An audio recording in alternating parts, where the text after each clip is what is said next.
Welcome to ஷானோராம்ஸ் kitchen. இன்றைக்கி வந்து beetroot கறி எப்படி பண்ணுறதுங்கிறத பார்க்கலாம். என்னடா அது பீட்ரூட் கறி அப்படின்னு சொல்லிட்டு நல்லா இவ்வளோ பெருசாக நான் பீட்ரூட்டை வந்து கட் பண்ணி வச்சுருக்கேனே அப்படின்னு பார்க்குறீங்களா? இந்த அளவுக்கு நான் பெருசாக கட் பண்ணின பீட்ரூட்டை வந்து இப்போது அழகாக நான் வந்து செதிலாக ஆக்க போகிறேன். அதை எப்படி அப்படின்னு பார்த்தேன்னாக்கா, இதுதான் என்னோடய ஆனியன் கட்டர். நான் கிட்டத்தட்ட வந்து ஒரு 18 வருஷமாக யூஸ் பண்ணிட்டு இருக்கிற இந்த மௌலினெக்ஸ் பிராண்டோட ஆனியன் கட்டர் இது. ஸோ இதில் வந்து கேரட், பீன்ஸ், கேபேஜ், பீட்ரூட், வெங்காயம், தக்காளி இது எல்லாமே நம்ம வந்து இதில் அழகாக கட் பண்ணிக்கலாம்.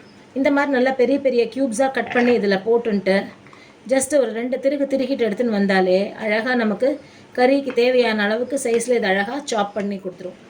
இந்த மாதிரி வந்து பீட்ரூட்டை இதில் போட்டுன்ட்டு இப்போ நான் இதோட மோட்டரை வந்து மேலே வச்சாச்சு.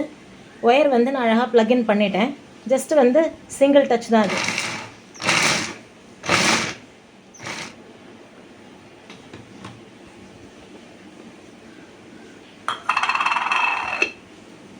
அழகாக சூப்பராக கட் பண்ணி வந்துடும். நம்ம எப்படி வந்து கத்தியால் நம்ம கட் பண்ணுறோமோ அந்த மாதிரி ரஃப்பாக அழகாக இதில் கட் பண்ணி வந்துடும். ஸோ நம்ம வந்து கஷ்டப்படணுன்ற அவசியமே கிடையாது. நல்ல பெரிய பெரிய க்யூப்ஸாக பீட்ரூட்டை கட் பண்ணி வச்சுட்டோம் அப்படின்னாக்கா இந்த மாதிரி அழகாக இந்த ஆனியன் கட்டரில் போட்டுட்டு 2 திருகினாவே அழகாக சாப் பண்ண மாதிரி வந்துடும். நம்ம சாப் பண்ணி எடுத்துன்னு வந்து பீட்ரூட்டை வந்து அப்படியே அழகாக பாத்திரத்தில் மாற்றின்றலாம். இந்த பாருங்க, இந்த அளவுக்கு அழகாக கட் பண்ணி வந்துடும். ஸோ இதை வந்து ஒரு பாத்திரத்தில் மாற்றிக்கலாம். திரும்ப இதை அதில் அழகாக ஃபிக்ஸ் பண்ணிவிட்டு பாக்கி இருக்கிற பீட்ரூட் இல்லாமல் இதுக்குள்ளேயே போட்டுடலாம்.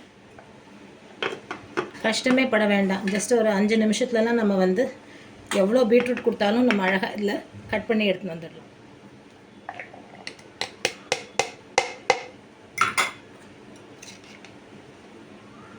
நல்லா சூப்பராக கட் பண்ணி வந்துடுது.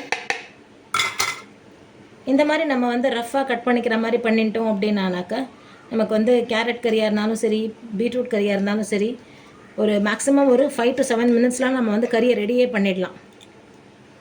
கிட்டத்தட்ட 300-350 கிராம் கிட்டக்க இருந்த பீட்ரூட்டை ஜஸ்ட்டு 2 நிமிஷத்தில் அழகாக இந்த மாதிரி கட் பண்ணி எடுத்து வச்சுருந்தாச்சு. இப்போ தாளித்து கொட்டிட்டு நம்ம இந்த பீட்ரூட் கறியை எப்படி பண்ணுறதுங்கிறத பார்க்கலாம். இந்த பீட்ரூட் கறிக்கு வந்து தாளிக்கிறதுக்காக இலப்பு சட்டியில் ஒரு 2 டீஸ்பூன் கிட்டக்க ரிஃபைண்ட் ஆயில் விட்டுருக்கேன். தேங்காய் எண்ணெய் வாசனை பிடிக்கிறவா தேங்காய் எண்ணெய் விட்டுக்கோங்க, இல்லை கடல் எண்ணெய் பிடிக்கும்னா கடல் எண்ணெய் கூட விட்டுக்கோங்க. ஒரு 1/4 ஸ்பூன் கிட்டக்க கடுகு போட்டுக்கலாம். 2 காஞ்ச மிளகாயை கிள்ளிட்டு போட்டுக்கோங்க. கூடவே கொஞ்சமாக கருவேப்பிலை.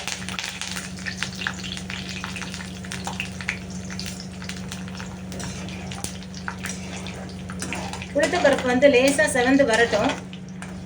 இந்த பீட்ரூட்டை ஃபுல்லாக இதில் போட்டுடலாம். நல்லா ஒரு தடவை அடி விட்டு கலரி கொடுத்துட்டு இந்த பீட்ரூட்டில் வந்து இப்போ கொஞ்சமாக மஞ்சப்பொடி போட்டுக்கலாம். இந்த கறிக்கு தேவையான அளவுக்கு உப்பு போட்டுக்கோங்க. நான் இங்கே வந்து ஒரு சின்ன டீஸ்பூனால் ஒரு 1/2 டீஸ்பூன்லேருந்து ஒரு 3/4 டீஸ்பூன் கிட்டக்க போட்டுருக்கேன். இது கூடவே கொஞ்சமாக பெருங்காயப்பொடி போட்டுக்கோங்க. நம்ம இந்த பீட்ரூட்டை வந்து ஆனியன் கட்டரில் போட்டு நறுக்கணும் இல்லையா, அது அப்படியே அலம்பினதோட தண்ணி அதையும் இதிலே விட்டுண்டாச்சு. இதை எல்லாத்தையுமே நல்லா ஈவனாக மிக்ஸ் பண்ணிவிட்டு அடுப்பை நல்லா சிம்மில் தான் வச்சுருக்கேன். இப்படியே நம்ம வந்து தட்டை போட்டு மூடி வச்சுடலாம். ஒரு 5 நிமிஷத்தில் இந்த பீட்ரூட் நல்லா வெந்து வந்துடும். பீட்ரூட் வேகிறதுக்குள்ளே நம்ம வந்து இந்த கறிக்கு தேவையான அளவுக்கு தேங்காயை வந்து மிக்சியில் போட்டு ஒரு சுற்றி எடுத்துன்னு வந்துடலாம். துருவின தேங்காயாக இருந்தால் நீங்கள் வந்து காய் வெந்த கையோடவே நல்லா ஒரு கைப்பிடி அளவுக்கு தேங்காயை அப்படியே துருவினதை பூ போல் மேலே தூவி விட்டுட்டு கலந்து விடலாம். இது வந்து நம்ம வந்து கீத்து போட்டு எடுத்து வச்ச தேங்காய்ன்றதுனால மிக்சி ஜாரில் போட்டு ஒரு சுற்றி எடுத்துன்னு வந்திருக்கேன். காய் வெந்திருக்கான்னு பார்க்கலாம். இப்போது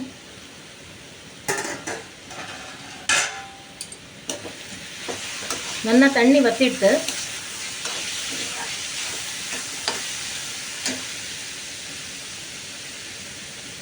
நல்லா நசுங்கிற அளவுக்கு பீட்ரூட் வந்து வெந்துடுது. இப்போ நம்ம துருவி எடுத்து வச்சு அந்த தேங்காயை போட்டுக்கலாம். நல்லா ஈவனாக மிக்ஸ் பண்ணிடலாம். அடுப்பு அணைச்சிடலாம். நம்மளோட கறி ரெடி ஆகிடுது. நல்ல டேஸ்டியான பீட்ரூட் கறி ரெடி. நல்ல சுட சுட சாதத்தில் நெய்யை போட்டு பிசைஞ்சு குழந்தைகளுக்கு வந்து இந்த கறியை வந்து அப்படியே சாதமாக ஒரு 4 வாய் ஊட்டி விட்டுனாவே ரொம்பவே நல்லாயிருக்கும். அவசர அவசரமாக காத்தால ஸ்கூலுக்கு கிளம்பும்போது ஒரு 4 வாய் பருப்பு சாதம், ஒரு 4 வாய் இந்த பீட்ரூட் காய் சாதமாக சாப்பிட்டா கூட வயிறு ரொம்ப இருக்கும், நல்ல எனர்ஜெட்டிக்காகவும் இருக்கும். அதனால் நீங்களும் இதே மாதிரி ட்ரை பண்ணி பாருங்கோ. எப்படி வந்ததுங்கிறத உங்களோட கமெண்ட்ஸில் சொல்லுங்கோ. தேங்க்யூ.